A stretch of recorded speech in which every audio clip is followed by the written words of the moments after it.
This Melvin Farmer hitting corners. Today we're doing a live interview today for my friend Sam Wood. Sam Sweet, Sweets. that's right. Tell them what we got going on today and what we discussing. I'm doing a project with Los Angeles people from all different neighborhoods, time periods, different parts of the city. I have a set of questions that I ask to people that pertain to their sense memories of places in the city. So, physical locations that were significant to them for one reason or another.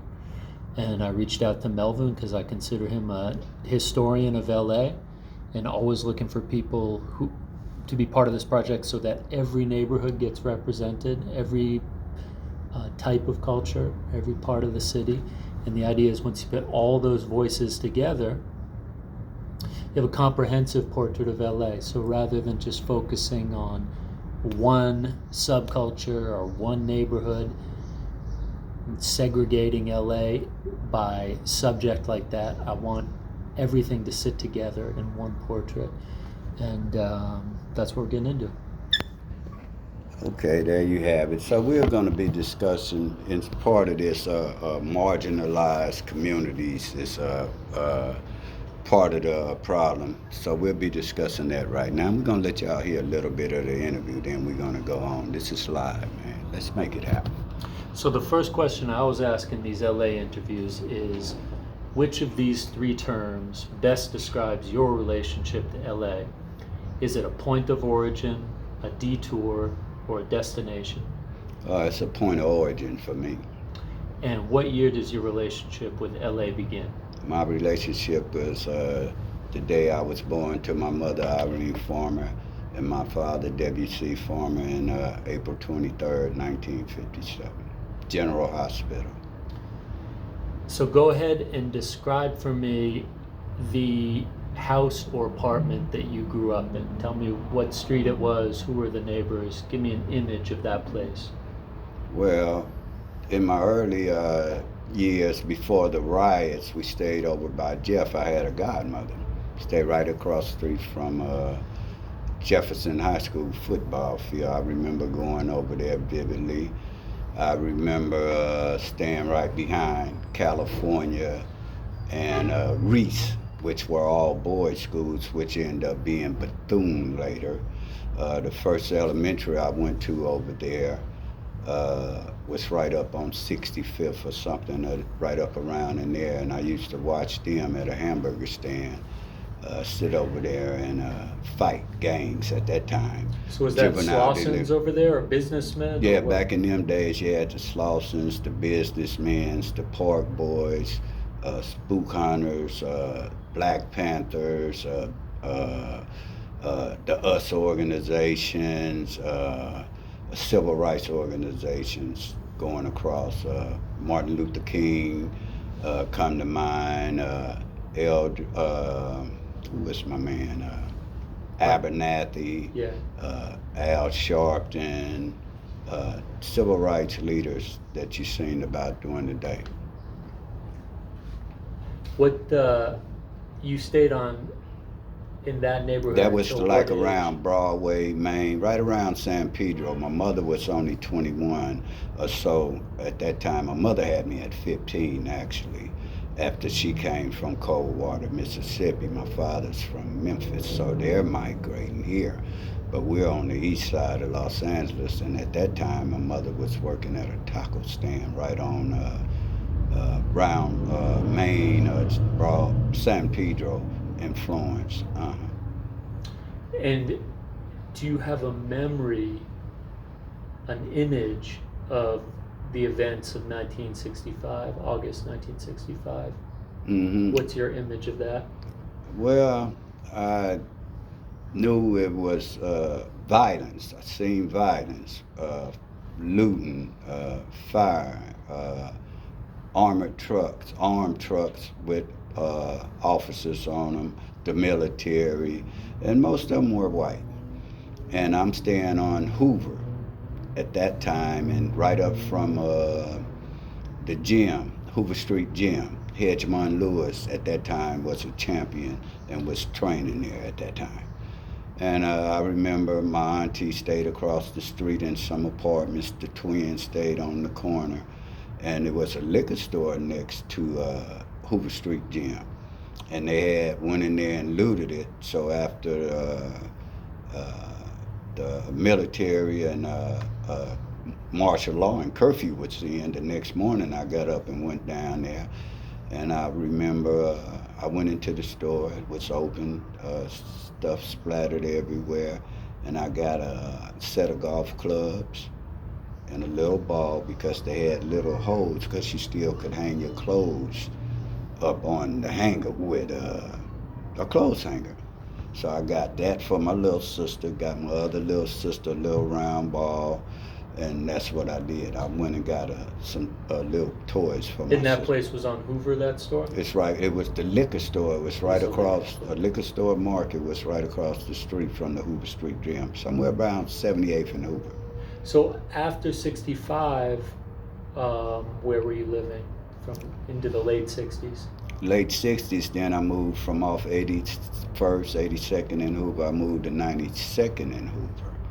Then I went to Manchester Elementary, 97th Street Elementary. But prior to that, when we were staying right behind Reese and California High, we moved to where we was right around Broadway and 70-something. They used to have Hudson Shoe Store, Vermont Jacks, Chicago Sporting Good, and I went to 77th Elementary, which a lot of people have forgotten, which is the extension of 77th Street Police Station, where they park at and everything. Prior to that, that used to be a elementary school, Right. 77th. Now, we stayed in apartments over there.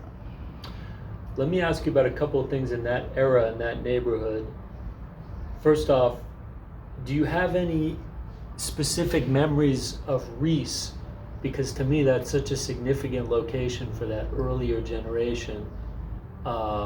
We talking in the 60s. Yeah. When gang members, or they wasn't like the gangs of the day. Right. Uniformity, braided hair, saggy pants. They had a little bit more class about them. The short skin slacks, the Stacey Adams shoes, pan leather, the nylon shirt, might have the bandana, the knit shirt, the nylon up under it. And they fought a lot in the alleys behind, which is Bethune, but back then it was alley, and all up in the front was a row of apartments. I think they called it Dogtown or Dog Patch or something back then, some of the historians on the west side. But it used to be a hamburger stand. So I used to see them fight to where they take off their shoes and their shirt till somebody hold them, and they be either barefooted or in their socks. But you never would see gunplay, never. Was there one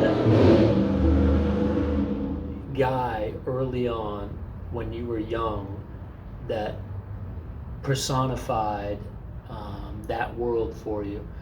In other words, maybe like what you could say is like the first street guy or the first gangster who really made an impression on you, either as a personality or just style-wise.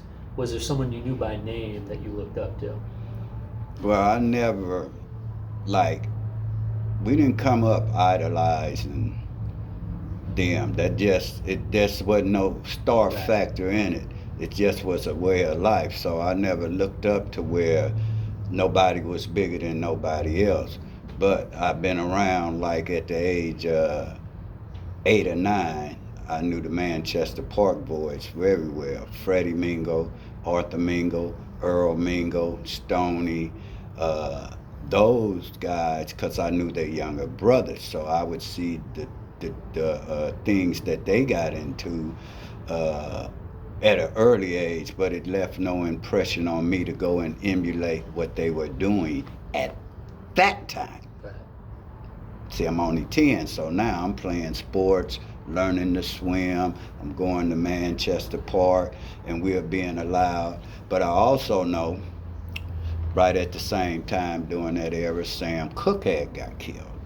And I end up walking to the store, and walked right up in there and seen Sam Cooke body, but didn't know it was You him. remember that, really? 92nd and Hoover. That was where the hotel was. That's the hotel that's still there. Wow, that's still there. But you used to could walk off 92nd and you'll cut through there to go to Empire Market, which later on in life is where Latasha Harlins would get killed for stealing out that same market, and the Koreans owned it. So back then, I remember vividly walking through and seeing the tape, the door wide open, and seeing a body. I remember it used to be a Cleaners across the street, and they had the yellow tape around. That's where the young lady had sat in the booth and plotted.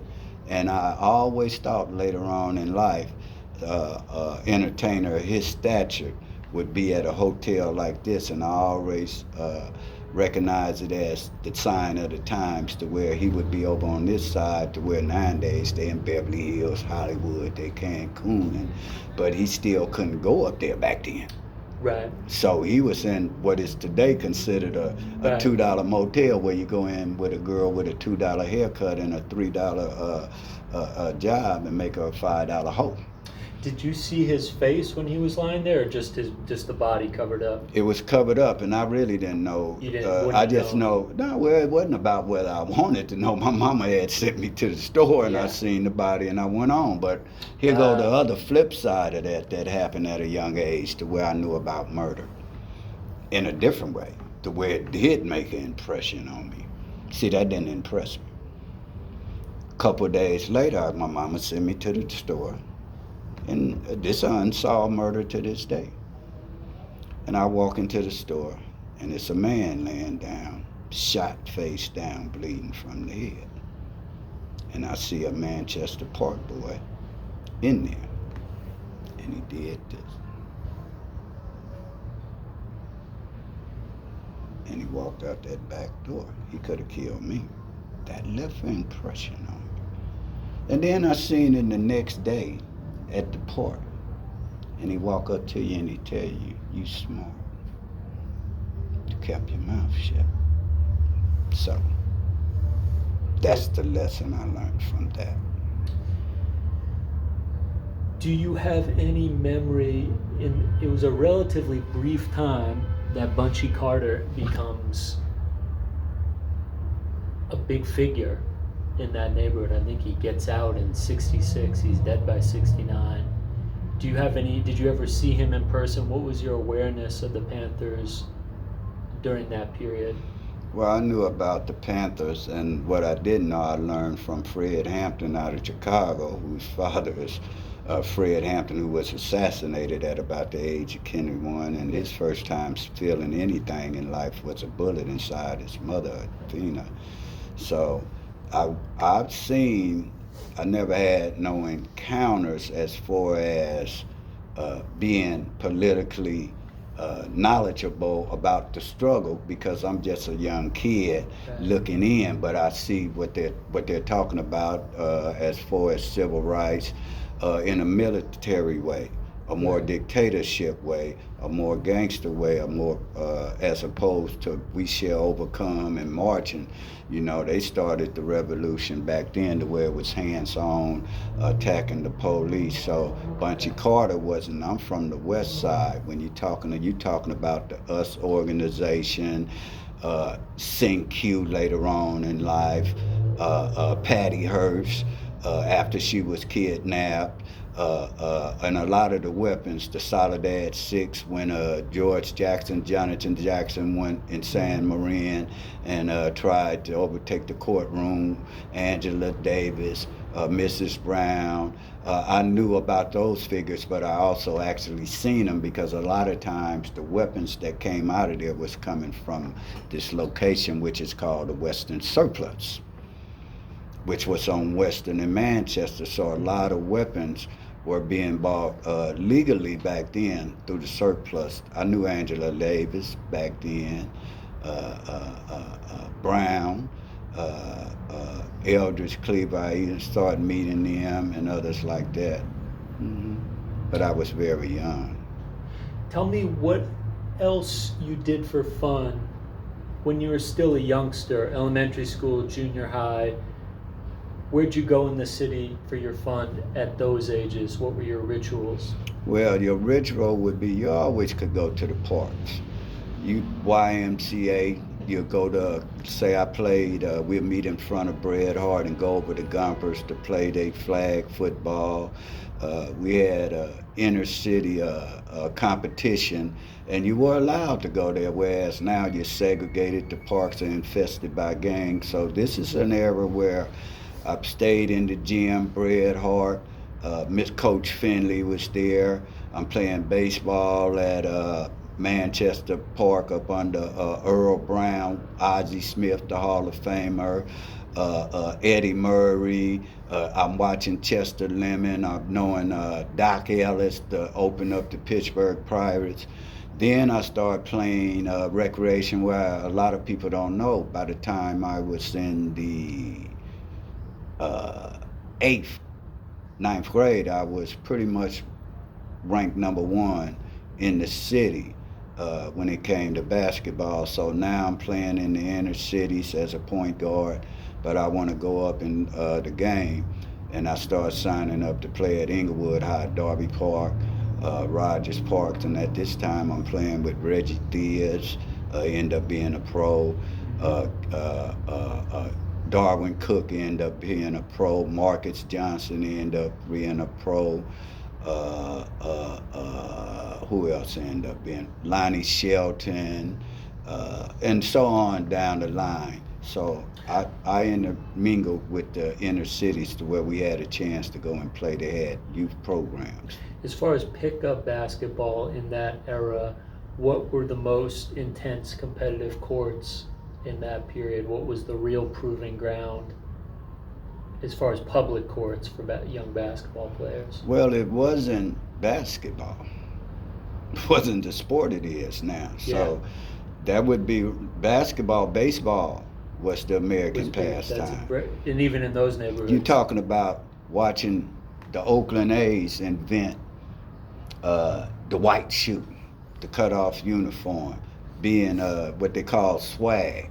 Vita Blue, Reggie Jackson, Sal Bando, Roy Campaneris at shortstop. So baseball was the pastime. Hank Aaron, Willie Mays, the Brooklyn Dodgers coming. Don't forget, Los Angeles, the Brooklyn Dodgers come in 57, 59. But gentrification took place, and they replaced the Browns and moved them out to build Chavez Ravine. So later on in life, and I'm just going to add on to show you how you go from here to where your words end up going down the line. The same thing happens now when you build these new stadiums. Gentrification of the care to where they get rid of the undesirables, the hoes, the migrants, and stuff like this. So back then, baseball was the sports. But what I did, when you wanted to play, you would probably go as an older one. Don't forget, I'm only 13, 14, 15. But for Inglewood, you'll be playing at Roger Park if you're a high school player or college prospect, which they wasn't giving a lot of D1s in the inner cities because the violence and the stuff that's going on the campus. And at that time, later on, soul training, gang banging, and pop locking was the number one thing going on later on when we start getting. But in the 8th, 9th, 10th grade, just playing at parks and recreations, and that's what it would be for me. When you got your first glimpses further afield in LA, outside of your immediate environment, what did you see that made an impression on you? What's the first place you saw when you would sort of venture out from your neighborhood that was important to you or made an impression? Well, let's go from me moving from the east side, because that's an impression. But now let's go to where I'm migrating to the west side, to where it's integrated.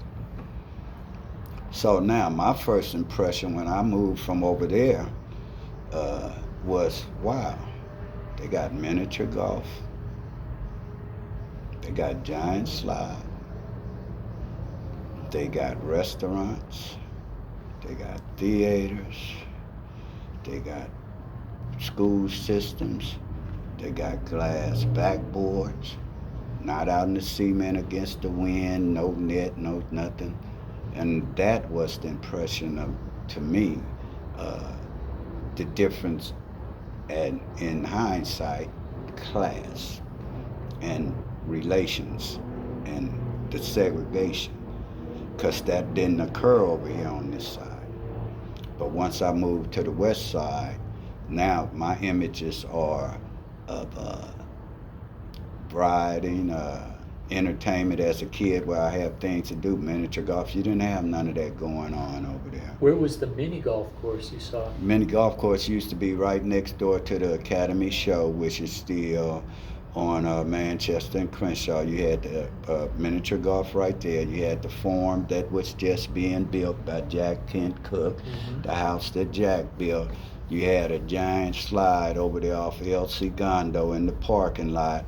Over there off of El Segundo and Western, you had a go-kart track. You had Manchester, you had the Fifth Avenue, you had the Academy, you had the Rio, you had the skating rings, the Washington skating ring, Hollywood skating ring. You had Zodi's, you had White Fronts. You had Crenshaw Boulevard, you had Inglewood, you had Hollywood,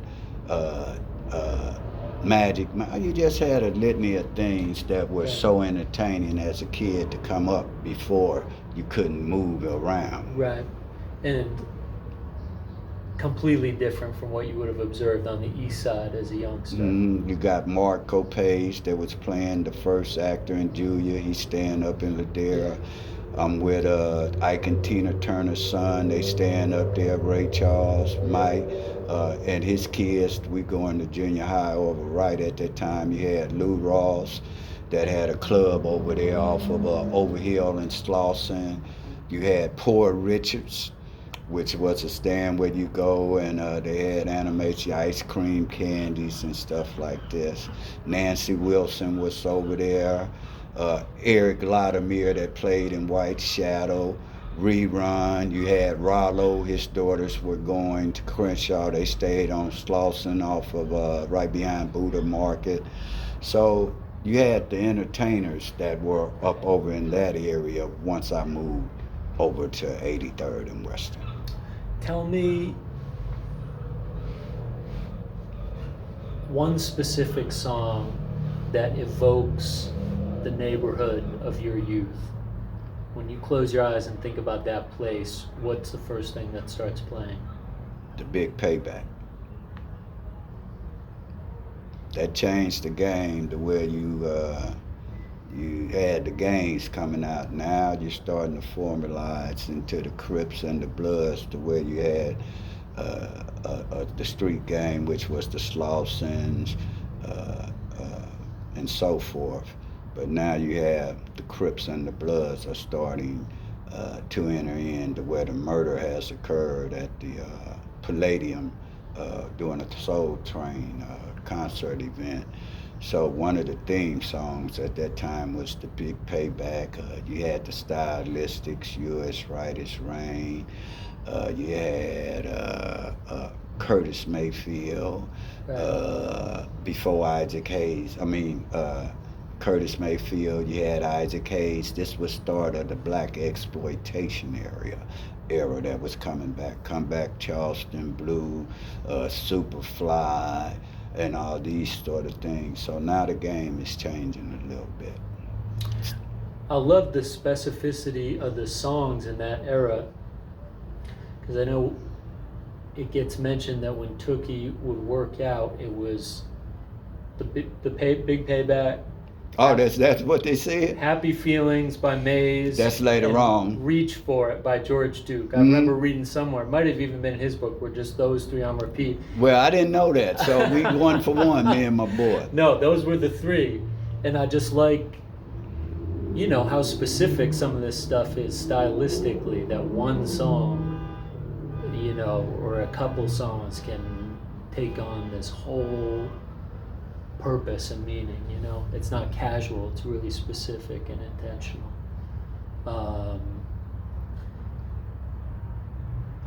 When I talk to people with these LA interviews, I always ask, what was your first car in Los Angeles? The first I owned or the first I drove? The first car of significance, even if we'll say, even if you owned it or not, the first one that was significant to your life in LA. Well, the first car, my mama went and bought a Triumph with a stick shift, and I couldn't drive it. That was the first car. My daddy went and bought like a 69 front wheel drive Tornado. He went and bought one of that. But then my mother went and bought her and me, because I'm dropping her off at work at 15. So in 72, I'm driving a 72 Camaro, root beer brown, Krager, show pipes, low ride, all that. So in 72, it would be the Camaro. But now, the first car that I ever owned, that's a different story. Give me that image. Oh, you saw how it went down. Now I done went to gang banging, which I was in that car. They ended up shooting that car up about 6 times later on in life. The Camaro? Yes. One time they pulled up on my mother, and they was fit to shoot up in there, but they didn't do it how they do now. They let you see them, and respectfully. And they pulled up, was fit to shoot the driver, thinking it was me, and they seen it was my mother, and they told her, "Sorry, Miss Farmer, we thought you were Melvin." And they went on about it. She told me this story. How else would I know? They apologized to her right there, huh? Mm-hmm. Wow. They told her, but this is after they had wrote on the wall where my mama seen it, Melvin Farmer must die, up at the Thrifties. What year was that? This 1972. 72. I'm 15 at this time. Is that when things get serious for you, basically? 72? It's real serious for everybody in this town. The Robert Ballou murder don't happen. Right. Now, later on in hindsight, the mayor of Inglewood butts the mayor now. His son get killed, his brother get killed June of 1972. But the first time I had a car that I ever owned, I took it.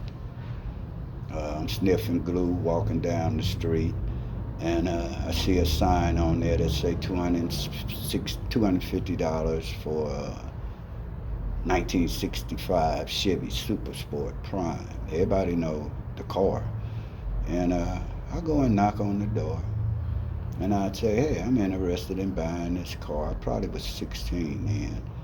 And the grown man, I never will forget it, he said, "Well, I got the keys. I'll come out and we'll drive it." Gave me the keys. I jumped in the car. He jumped in it because it was a super sport, so you got bucket seats. And we drive up the hill about 3-4 houses, and I pull a 38 out, and I say, but before that, I say, "You know what? I think I'm gonna take this car." And he said, "Oh, you're gonna buy it?" And that's when I say, "No." I said, "I'm gonna take it," and I pulled out a 38 and told him, "Get out." I pulled over. He got out the car, stumping off. I got out the car. He walking back to his house. And he said, "I'm finna go call the police." And I nicely said, true story, just as I'm saying now, "I will kill your son at school tomorrow." He pivoted, and he came back, and he said, "I'm not giving you the pink slip." And I said, "I don't care if you give me the pink slip. I'm taking this car." And I kept that car 3 years. 3 years you drove that Super Sport, huh? Mm-hmm. Wow. With no pink slip, no registration, been impounded and everything else. But that's how, and I'm sorry for doing that. See, I regret that. Oh, no, I know, of course. And you're just a youngster at that time, too. So geography is so important to me. Do you remember where you pulled that 38 and took the car off him? Where was that? I ain't gonna say that location, Okay. but Okay. I wouldn't. I was wasn't walking. It wasn't a long way from where I was at because I'm Right. walking. And it wasn't a remote area or Oh, anything. no, It was just no. just up the street. It was just, I wasn't planning on doing that. I don't even know what actually made me do that. I just seen a car and I walked up there, and it just transpired like that. But that was one of the ways we were getting money anyway. They call it carjacking now. Back then it was just GTA, and that was one that we didn't have all the things that you could do now: rapping, acting, entertaining, credit card theft, and things to hustle, selling dope. None of that was happening. You had to go take it. You had to go get it.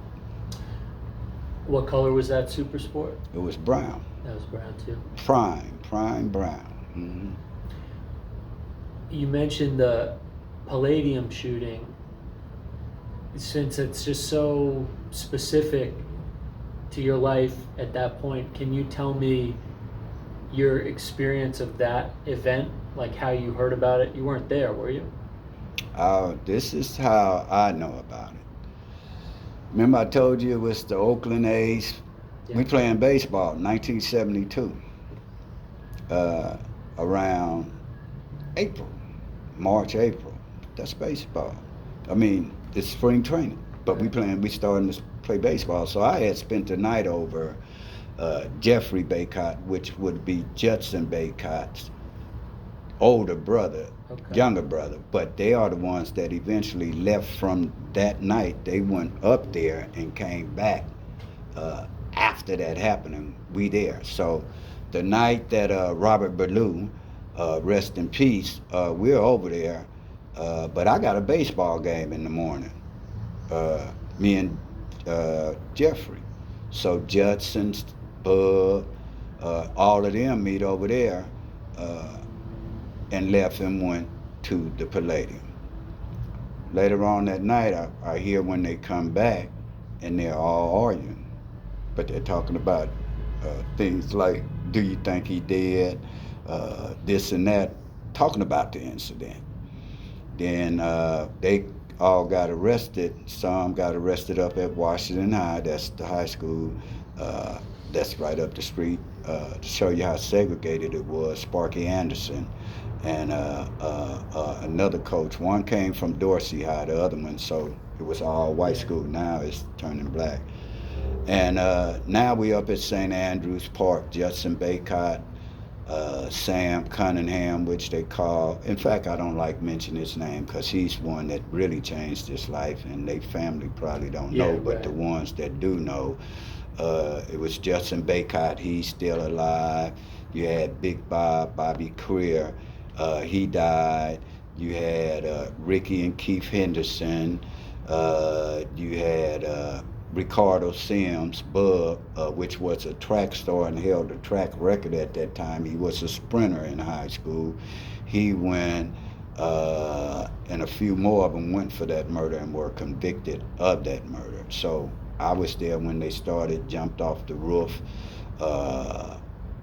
Homicide jumped off the roof. It used to be an area where you had caroms, ping pong, because at St. Andrews Park, you could still be there and you could see Tookie and them at one end of the park, and you could see the whites playing croquet at the other end of the park. You remember that? That's an image. Mm-hmm. Wow.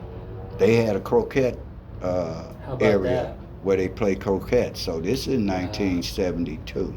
So I had been coming up there since '69 when the white neighbors and white everything.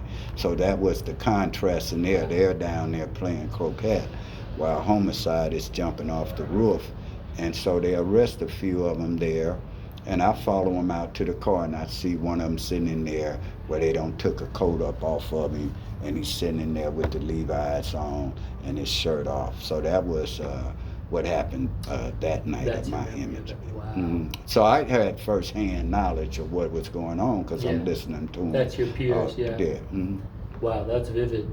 And that wouldn't have been during school or anything. That's just you guys hanging out in the park after school or on a weekend. Now, well, you got stuff going on in junior high too, because off the west side, as opposed to the east side, we talked about the Slausons, the Businessman, the Manchester Park Boys, and so on and so forth. On the west side, these were younger kids that might have been the maximum age of only 18. We didn't have, they had cliques on the west side. The Cafe Boys at Horace Mann, the Smacks at Henry Clay, Outlaws and so forth at Mount Vernon, and so forth at Bethune end up being Hoover. So they had cliques of juveniles at this time, but they wasn't gangs. at this time. Right. They were gangs, but they wasn't to where they were Crips and Bloods. Right. And you mentioned, I thought it was interesting you mentioned this because it's all happening at just the same time, but what is the first time you see someone pop locking? Oh, when it first come out, all the Soul Train dancers. Yeah. It was Soul Train gang banging and pop locking. You got Jamita Joe Freeman, you got Rerun, you got them coming from Lock High, you got Lisa Cantler, you got my boy, he ended up marrying Stephanie Mill, Daniels with Right. Shalimar, Jeffrey Daniels. So we got to see all of them. We were all juveniles there recruiting the pop lockers, or it's a culture that is coming from the streets and the Right. dances at the house parties, which would be later on in the 80s, Kid and Play. But during this era, it's the same thing going on. But we're at the hotels to where you at the Hilton Hotel, you at the Consolidated Plaza, you at the Workshop, you at the Red Onion. You had teen parties because we wasn't old enough to Right. go to the page for Blueberry Hill. So they had juvenile things, and that's another thing where we could go to YMCA Right. and stuff like this, where the parks giving record hops, Boss Right. Town Cross. So all these things were going on for youth to where we could be 15, 16, 17, 18, 19 and express ourselves on the dance floor as well as the streets. That's what I think is so interesting about Soul Train is you have this show broadcast nationally and kids all over the country are picking up on the dances, but no one's thinking that's a bunch of LA kids from basically like the same couple high schools or even one high school. Those are LA kids. This is LA. They moved it